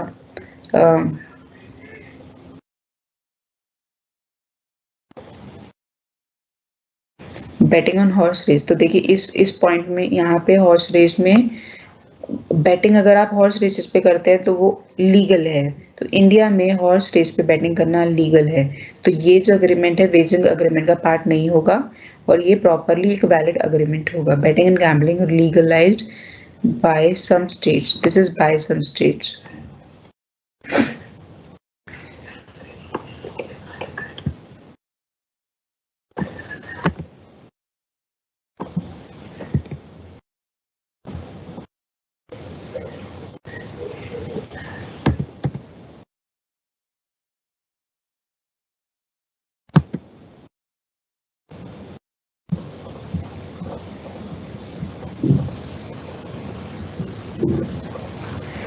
batting and gambling legalised by some states. तो देखिए वैसे तो बैटिंग और गैम्बलिंग लीगल अब तो वैसे हो ही रही है, आप बहुत सारे एप्स देखते होंगे। ठीक है, ड्रीम 11 और ये सब में गैम्बलिंग और बैटिंग अब लीगलाइज्ड है। इससे पहले बहुत सारी स्टेट्स में इलीगल था, और ये स्टेट्स डिसाइड करती थी कि कौन सी स्टेट इसे लीगल करना चाहती है, जैसे कि लॉटरी सिस्टम के जैसे, तो स्टेट गवर्नमेंट के पास अथॉरिटी है। तो कुछ स्टेट गवर्नमेंट्स, कुछ स्टेट्स में बैटिंग गैम्बलिंग और लॉटरी और ये सब लीगल है। तो जैसे कि गोवा फॉर एग्जांपल, गोवा में अगर आप जाते हैं कसिनो वगैरह में खेलते हैं तो वहाँ पे गैम्बलिंग कर सकते हो, बैटिंग कर सकते हो, तो वहाँ पे वो लीगल है। ठीक है, लेकिन कुछ स्टेट्स ऐसी हैं जहाँ पे बैटिंग और गैम्बलिंग लीगल नहीं है। ठीक है, नेक्स्ट इज इंश्योरेंस अग्रीमेंट। अब देखिए इंश्योरेंस अग्रीमेंट भी किसी फ्यूचर चीज को लेकर एक अग्रीमेंट है। ठीक है, जिसमें एक इंसान प्रीमियम पे करता है और बदले में अगर कोई अनसर्टेनिटी होती है फ्यूचर में तो उसके बदले में उसे पैसे मिलेंगे। ठीक है, तो यहाँ पर भी ये फ्यूचर के ऊपर डिपेंडेंट है, वेजरिंग अग्रीमेंट है, लेकिन फिर भी ये गुड फेथ में किया गया अग्रीमेंट है, इंश्योरेंस अग्रीमेंट, इसलिए ये एक वैलिड अग्रीमेंट होगा। ठीक है, तो इसके बाद हमारा ये चैप्टर भी खत्म होता है, वॉइड कॉन्ट्रैक्ट्स। ठीक है, अब उसके बाद हम हमारा आज का लास्ट चैप्टर स्टार्ट कर रहे हैं, चैप्टर 5 फ्री कंसेंट। तो देखिए इसमें हमने लास्ट क्लास में कोवर्जन कर लिया था, तो अब if the consent is taken by using coercion then the agreement will be voidable. Other 4 factors are which can affect the free consent is undue influence, ये हम आज करेंगे fraud, misrepresentation and mistake. So mistake वाला जो चीज है वो हम करेंगे नेक्स्ट क्लास में।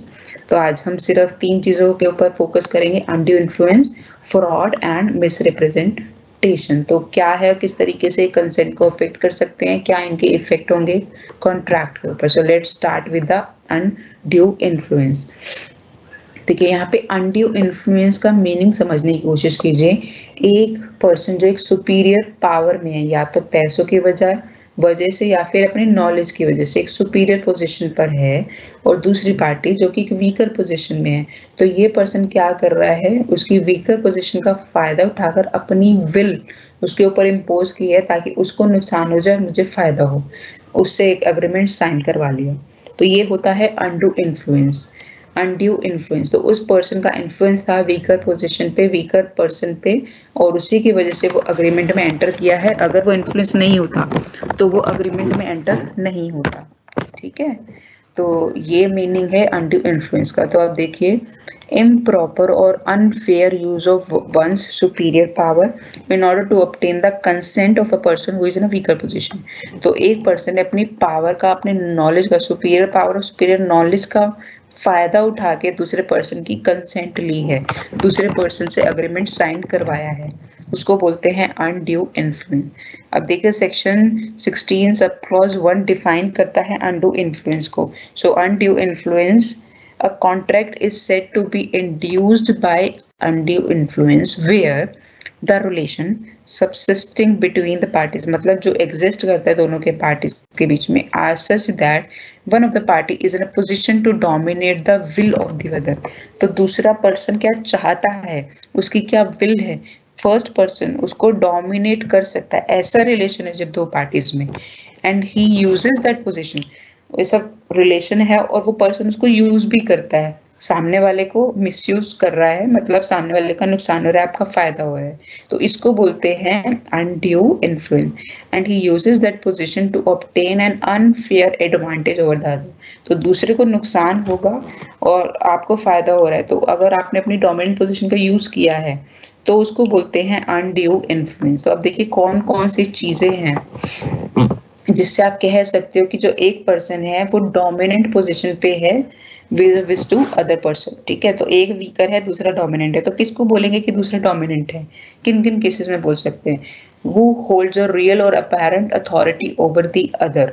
तो जिस एक पर्सन जिसके ऊपर आपकी पूरी अथॉरिटी है और वो काफी विजिबल है, जैसे कि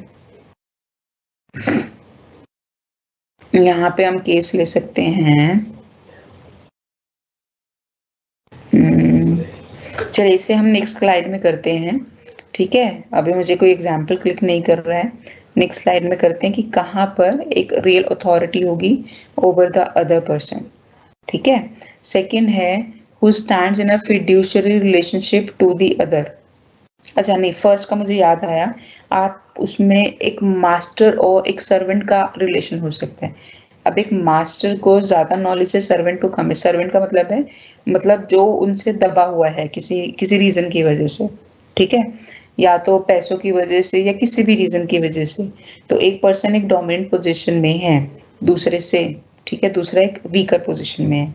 दूसरा है जब दोनों के बीच में एक फिड्यूशियरी रिलेशनशिप है, ट्रस्ट का रिलेशनशिप है, तो एक सामने वाला पर्सन एक ऐसी पोजीशन पे है कि दूसरा पर्सन जो वीकर है उसे पे ट्रस्ट करता है, और सेकंड पर्सन जो डोमिनेंट हो गया उस ट्रस्ट का फायदा उठा के उसको ट्रस्ट को मिसयूज करता है। ठीक है, तो इसके एग्जांपल हम करेंगे नेक्स्ट स्लाइड में। Who makes a contract with a person whose mental capacity is temporarily or permanently affected by reason of age, illness, mental or bodily distress।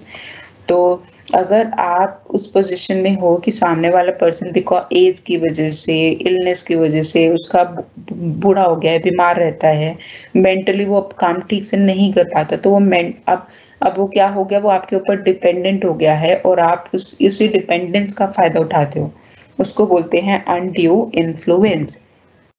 तो क्या क्या चीजों को हम एज्यूम करते हैं, कहाँ कहाँ पे अनड्यू इन्फ्लुएंस को एज्यूम किया जाएगा कि भैया ये जो कॉन्ट्रैक्ट है इसमें इन्फ्लुएंस में आकर वीकर पार्टी ने साइन किया है, वो अगर वो इन्फ्लुएंस नहीं होता तो वो साइन नहीं करता। तो यहाँ पे कहाँ पे प्रिजम्पशन लेंगे, हम प्रिज्यूम करेंगे कि इन्फ्लुएंस है।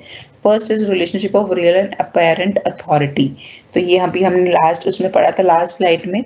तो अब देखिए ये रिलेशन किस किस के बीच में है, मास्टर और सर्वेंट के बीच में, पुलिस ऑफिसर और अक्यूज्ड के बीच में, इनकम टैक्स ऑफिसर और एसएससी के बीच में, पेरेंट और चाइल्ड के बीच में।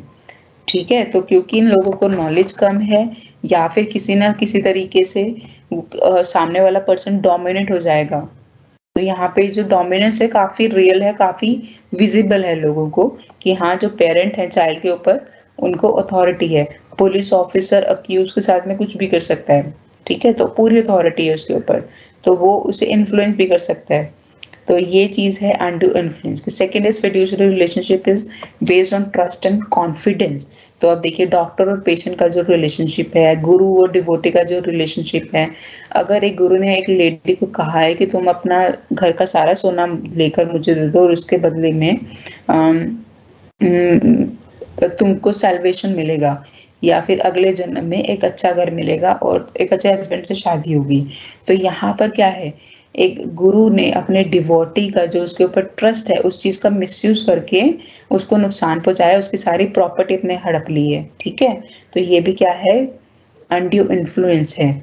सॉलिसिटर एंड क्लाइंट मतलब lawyer and client, so it is not considered, the undue influence is not considered between husband and wife, landlord and tenant, mother and daughter, grandfather and grandson, and creditor and debtor। तो ये जो है expressed cases है जहां पे undue influence दिखता भी है तो भी उसे अनड्यू इन्फ्लुएंस नहीं माना जाएगा। ठीक है, नेक्स्ट इज मेंटल डिस्ट्रेस। तो अगर कोई मेंटली ही डिस्टर्ब्ड है तो उस चीज का भी आप फायदा अगर कोई उठाता है तो उसे भी बोलेंगे अनड्यू इन्फ्लुएंस का यूज करना अपने फेवर में। ठीक है, अब ये देखिए अनरीजनेबल या फिर अनकॉन्शनेबल ट्रांजैक्शंस, ये भी हमने किया भी था। अनकॉन्शनेबल ट्रांजैक्शंस कौन सी होती हैं, लीगैलिटी ऑफ ऑब्जेक्ट में किया था, जिससे कि आपकी कॉन्शियस तक हट जाए, हिल जाए, इतना आपने सामने वाले को निचोड़ दिया, इतना उसका फायदा उठा लिया। सो dominant party make exorbitant profit of the others distress.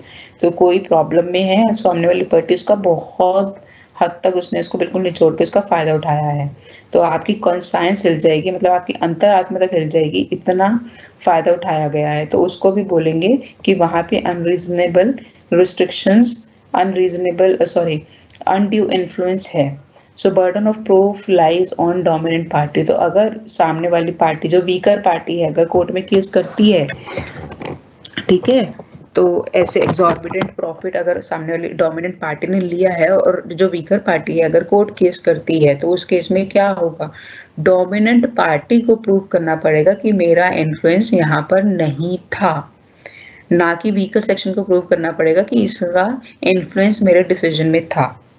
ठीक है, so mister A a banker lends a money or loan to needy Mr. B at unusually high rate of 75% per annum। अब समझ रहे हो, ऑलमोस्ट उससे हर साल आप उतना ही लोन का पैसा ले रहे हो जितना कि उसने आपसे लिया है, क्योंकि उसको वो जरूरत है इस टाइम पे। तो उस चीज का फायदा उठा के, क्योंकि आप एक अपेरेंट हायर पोजीशन पे हो, ठीक है, डोमिनेंट पोजीशन पे, तो उस चीज का फायदा उठा रहे हो आप और उसे बहुत ही हाई रेट पे इंटरेस्ट पे आप उसे लोन दे रहे हो। ठीक है, पर्दा नशी वुमेन। पर्दा नशी वुमेन वो वुमेन हैं जो पूरी की पूरी तरह व्हील में कवर्ड है, पूरा का पूरा बुरखे में कवर्ड है। ठीक है, तो वो जो लेडीज हैं वो डिपेंडेंट होती हैं अपने घर में मेल मेंबर्स के ऊपर, तो उन मेल मेंबर्स का पूरा अनड्यू इन्फ्लुएंस होता है। तो पर्दा नशी वुमेन के केस में भी ये माना जाएगा कि एक डोमिनेंट पोजीशन है सेकंड पार्टी की और उनका अनड्यू इन्फ्लुएंस हो सकता है। In case of illiterate window और लेडी फ्रॉम रूरल एरिया, तो अगर एक विडो इलिटरेट है या फिर एक लेडी रूरल एरिया से, तो वहां पे भी अगर उनका कॉन्ट्रैक्ट होता है किसी और के साथ में, तो हम मान सकते हैं कि जो दूसरी पार्टी है वो डोमिनेंट पोजीशन में और इनको इन्फ्लुएंस कर सकती है, इनको किसी भी तरीके से घुमा फिरा के एक अग्रीमेंट में साइन करवा सकती है। ठीक है, and other provisions are when presumption of undue influence is not considered, तो ऐसे कौन से केसेस हैं जहाँ पे अनड्यू इन्फ्लुएंस ऐसा लगेगा कि है बट फिर भी वहाँ पे उसे हम प्रिज्यूम नहीं करेंगे, ठीक है। तो ये केसेस हैं when all the facts are fully disclosed. तो जो वीकर पार्टी है उसको आपने हर एक फैक्ट को फुली डिस्क्लोज कर दिया है, ये होगा, अगर ऐसा किया तो ऐसा होगा, तो उस केस में सेकंड पर्सन आपके ऊपर केस नहीं कर सकता। Second point is adequate price is paid. तो जहाँ पे अभी हमने बात करी कि आप अनड्यू इन्फ्लुएंस का मेन पर्पस ही क्या है, सामने वाले को अपना इतना फायदा लेके कि सामने वाले को नुकसान हो जाए। तो अगर आप प्रॉपरली कंपनसेट करते हो सामने वाली पार्टी को कि उसे नुकसान ना हो, तो वो किस में यहाँ पे अनड्यू इन्फ्लुएंस का यूज नहीं माना जाएगा। Weaker parties in the recipient of competent independent advice before entering into contract। तो जो वीकर सेक्शन था उसके ऊपर प्रॉपरली एडवाइस अवेलेबल थी कि भैया तुम देखो गलत कर रहे हो, इस इंसान के साथ अग्रीमेंट नहीं करो, बट वो माना ही नहीं और एग्रीमेंट कर लिया। तो ये है आपके केसेस जहाँ पे अनड्यू इन्फ्लुएंस का प्रोविजन नहीं माना जाएगा। Next is effects of undue influence. तो अगर एक डोमिनेंट पार्टी का नॉन डोमिनेंट पार्टी पे, वीकर पार्टी पे अनड्यू इन्फ्लुएंस है तो उसका क्या इफेक्ट होंगे। First is contract become voidable. So contract will become voidable on the at the discretion of the affected party. तो जो वीकर सेक्शन है उसके पास ये ऑप्शन है कि वो अग्रीमेंट को या तो खत्म कर सकता है या फिर उसे वैलिड डिक्लेयर कर सकता है। So it is voidable in his hands, in the hands of the weaker party, and the principle of restitution is also allowed. तो जो अगर वीकर पार्टी है वो अगर उसके ऊपर किसी का अनड्यू इन्फ्लुएंस है और उसको वो बेनिफिट मिल चुका है इस कॉन्ट्रैक्ट के थ्रू, तो और बाद में वो केस कर देता है, तो वो प्रिंसिपल ऑफ रेस्टिट्यूशन यहाँ पे एप्लीकेबल होगा। मतलब उसी पोजीशन पे वापस चले जाना जो कि कॉन्ट्रैक्ट से पहले थी, ठीक है। So undue influence is over. Next topic is fraud.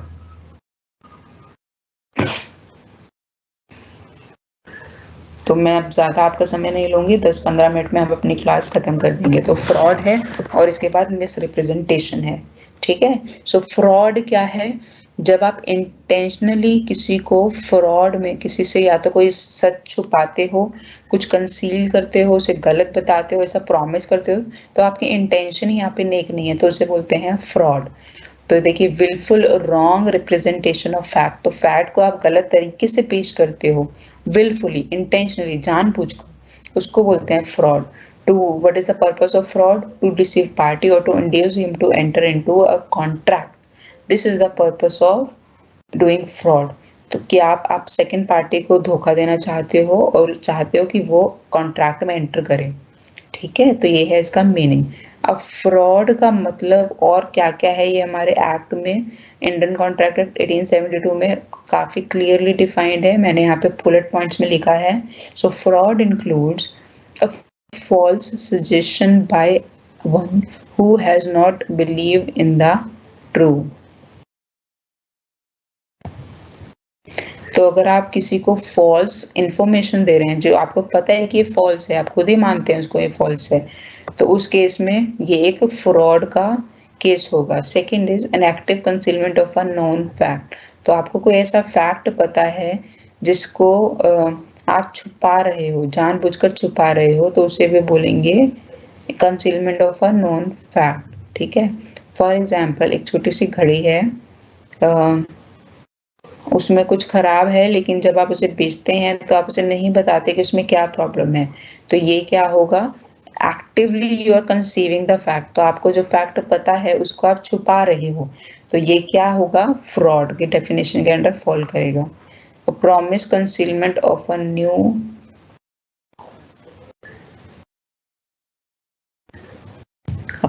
Promise made without the intention of performing it. तो आपने प्रॉमिस किया कि आपने मिस्टर बी को प्रॉमिस किया कि तू मुझे 1 लाख रुपए दे दे, मैं कार खरीदूंगा और जैसे ही धीरे धीरे आएंगे मैं पैसे वापस कर दूंगा, ठीक है। तो वो हो जाएगा promise without the intention of pertaining sacrifice. तो इस केस में promise will be hand. Promise will be promise is made, but the intention is not to perform it. Rather, its intention is to deceive the other party. ठीक है, तो ऐसे promises बनाना जो कि आप fulfill ना कर पाओ, उससे भी क्या होगा, fraud की कैटेगरी में आ जाएगा. Any other act fitted to service deceive. तो अगर आप किसी को डिसीव, धोखा देने के ही इरादे से कॉन्ट्रैक्ट करते हैं तो वो क्या होगा, deceive. Any other act fitted to deceive. Any other act of omission declared by law is fraudulent. तो अगर कोई ऐसा एक्ट या फिर कुछ ऐसा आपने चीजें जो आपको करनी चाहिए थी आपने नहीं करी और लॉ ने उसे प्रोहिबिट किया हुआ है, फॉरबिडन किया हुआ है, उसे फ्रॉडुलेंट डिक्लेयर किया है, तो उस केस में भी वो सारा का सारा जो कॉन्ट्रैक्ट है वो इलीगल हो जाएगा. ठीक है, अब कौन कौन से एलिमेंट्स हैं जिससे जो फ्रॉड को बनाते हैं, टू कॉन्स्टिट्यूट अ फ्रॉड. ठीक है, जिससे आप कह सकते हैं कि ये जिस अग्रीमेंट में फ्रॉड का यूज हुआ है, it must be committed by party to the agreement और बाय हिज एजेंट. तो अगर एक फ्रॉड कोई थर्ड पार्टी करती है, लेकिन ठीक है, जैसे कि ए और बी के बीच में कॉन्ट्रैक्ट है और सी ने कुछ झूठ बोला ए को, उसी की स्टेटमेंट के बेसिस पे ए ने डील की बी के साथ में, तो सी जो है यहाँ पे क्या हो जाएगा, हट जाएगा. ठीक है, so it must be committed by a party to the organisation और बाय हिज एजेंट. तो आप जो दो लोग हैं उन्हीं को ही फ्रॉड, उन्हीं में से कोई एक फ्रॉड करेगा. कोई थर्ड पार्टी अगर फ्रॉड करती है जिसके डिसीजन पे, जिसके बेसिस पे आप डिसीजन लेते हो, तो उसे फ्रॉड की कैटेगरी में नहीं रखा जाएगा. So A was induced to buy shares of B on the basis of false information. B was not related to the company. So A ने कंपनी के शेयर कर दिए XYZ कंपनी के बी के बताने पर, लेकिन बी ने उस कंपनी का नाम नहीं लिया था. B is not related to the company. तो अब क्या करेगा C will enter into a contract with A and B both and join it. कहाँ थे हम, हाँ, B is not related to the company. तो जो अग्रीमेंट हुआ है कंपनी और A के बीच में हुआ है, लेकिन ये अग्रीमेंट हुआ है on the basis of the false information given by mister B. ठीक है, तो यहाँ पे बिकॉज फ्रॉड किया है बी ने, लेकिन अग्रीमेंट हुआ है ए और उसकी कंपनी के बीच में जो जिसने शेयर किए हैं, तो यहाँ पे it will not constitute a void agreement. ठीक है, because a person who has done fraud is a third party. Intention to deceive the other party, तो ये भी बड़े बहुत जरूरी है. Misrepresented the facts from which were known to him to induce B to buy him factory. तो ए को कुछ ऐसे फैक्ट्स पता हैं जो कि फैक्ट्री के बारे में गलत हैं, मतलब जो सही है उसने उस चीज को छुपाया है या फिर उस चीज को बताया नहीं है, तो इस केस में भी क्या होगा, ये एक फ्रॉड होगा. ठीक है, फॉर एग्जाम्पल ए ने कहा कि हमारी ये जो फैक्ट्री है इसमें 10,000 यूनिट बनते हैं.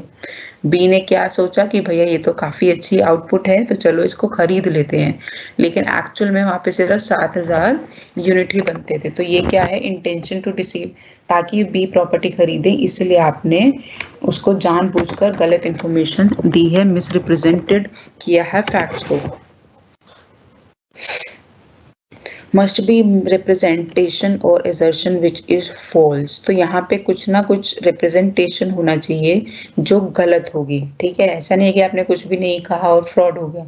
कुछ ऐसा आपने कोई बात रखी है जो कि गलत है, जिसके बेसिस पे डिसीजन लिया गया है, उसी को फ्रॉड बोलेंगे, अदरवाइज फ्रॉड नहीं होगा. So A sold his used scooter to B by saying that is a brand new. तो ये क्या हो जाएगा, एक फ्रॉड का एग्जाम्पल. ठीक है, the representation must relate to a fact. A said to B while selling his house, my horse is as good as that. Why? It is not fact, it is mayor an expression of opinion. तो ये समझ में आया है आपको? ये ने कहा है कि मेरा घोड़ा उससे अच्छा है, किस टर्म, किन टर्म्स पे अच्छा है ये उसने डिफाइन नहीं किया। तो ये अनसर्टेन इवेंट है, या फिर आप कह लो टर्म्स आर वेरी वेग और एम्बिगुअस। और जो कहा है मिस्टर ए ने वो सिर्फ अपना ओपिनियन दिया है, ठीक है? तो ये कोई फैक्ट यहाँ पर नहीं है। तो अगर एक कॉन्ट्रैक्ट में फैक्ट होगा जिसको मिसरिप्रेजेंट किया गया है, सिर्फ तभी वो फ्रॉड होगा। Elements to constitute a fraud: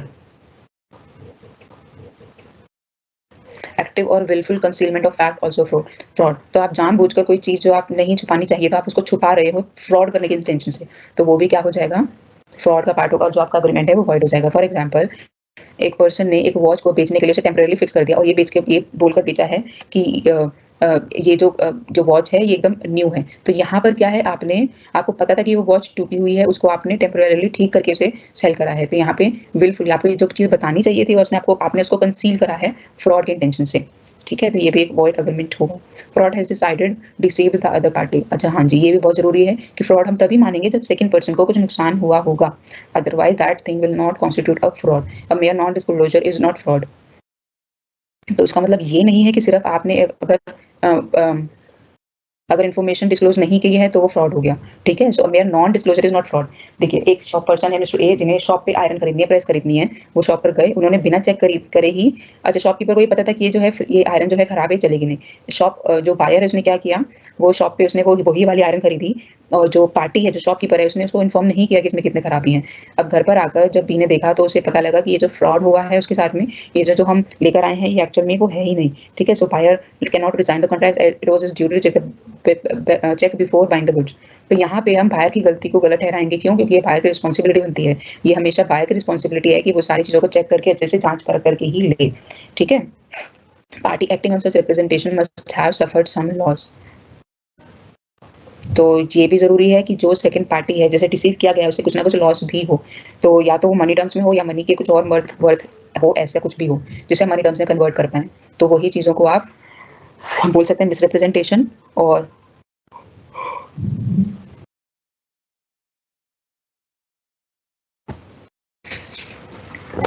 इसमें ही लॉस होगा सेकंड पार्टी को, ठीक है?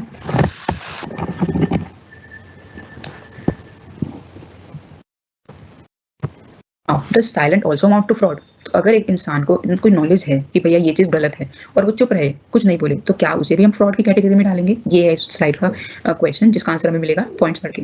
मियर silence as to facts likely to affect the willingness of a person to enter into contract is not fraud. तो सिर्फ साइलेंस रहना एक कॉन्ट्रैक्ट को वॉइड डिक्लेयर नहीं करता, फ्रॉड डिक्लेयर नहीं करता।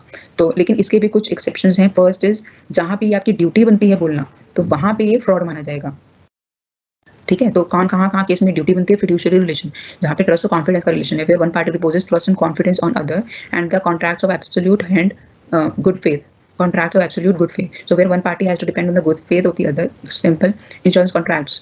तो यहाँ पे गुड फेथ, जो कॉन्ट्रैक्ट हुआ है गुड फेथ में अच्छी भावना से हुआ है, तो उस केस में आपको बोलना ही पड़ेगा जो कि आपको चीजें पता है। अगर आप नहीं बोलते तो आपकी साइलेंस को भी फ्रॉड माना जाएगा। फॉर एग्जांपल, इंश्योरेंस कंपनी के जो कॉन्ट्रैक्ट्स होते हैं, आपको उन्हें पूरी अपनी हिस्ट्री बतानी पड़ती है कि क्या क्या बीमारियां रही थी, आपकी इम्यूनिटी कैसे, एक्सेट्रा एक्सेट्रा, ठीक है? तो यहाँ पे अगर आप कुछ कंसीलमेंट करते हैं, कोई फैक्ट छुपाते हैं, तो वो इलीगल होगा। तो यहाँ पे you have to, one party, the insurance contract company is dependent on the faith of yours, ठीक है? तो यहाँ पे आपको बोलना जरूरी है। सेकंड केस है जब silence is also equivalent to speech, तो यहाँ पर भी जो फ्रॉड है वो वैलिड होगा। फॉर एग्जाम्पल, मिस्टर ने मिस्टर बी को कहा कि भैया तुम अगर कार बेचना चाहते हो तो कार बेचना चाहते हो तो मुझे बता दो, अगर नहीं बेचना तो मत बताओ। मतलब अगर तुम चुप रहते हो तो मैं समझूंगा कि तुम कार बेचना चाहते हो, ठीक है? तो ये क्या है, यहाँ पे silence is equivalent to speech. तो उस बंदे ने कुछ नहीं बोला, तो इसका मतलब क्या है, वो अग्री करता है कि वो कार बेचना चाहता है। तो यहाँ पे silence is considered equivalent to speech. तो यहाँ पे भी साइलेंस को अगर आप लेकर चलोगे तो ये कॉन्ट्रैक्ट फ्रॉड होगा। कॉन्सिक्वेंसेज ऑफ फ्रॉड, तो अगर ऐसा कोई अग्रीमेंट होता है जिसमें इंटेंशन वाज ऑफ फ्रॉड, तो उस केस में कॉन्सिक्वेंसेज क्या होंगे? First, it will be a voidable agreement. Second, agreed party can resign the contract with in reasonable time. तो एक रीजनेबल टाइम दिया जाता है अपने ग्रीवेंसेस को जानने बूझने का, तो उसमें आप कंप्लेन कर सकते हो। फॉर एग्जाम्पल,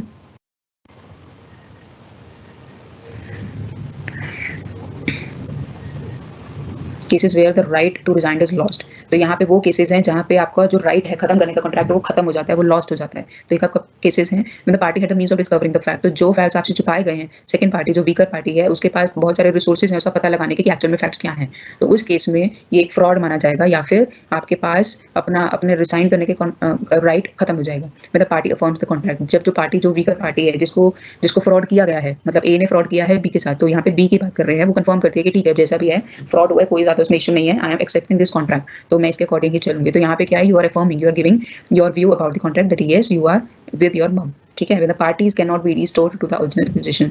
भाई हम तो देखो ट्राई भी नहीं करते, हम कुछ नहीं किया था, उसके बाद हमने से किसी ने से ट्राई नहीं किया तो हमें नहीं पता। पार्टीज कैन नॉट, अब देखिए यहाँ पे क्या है, parties can not be stored in the to the temporary water network.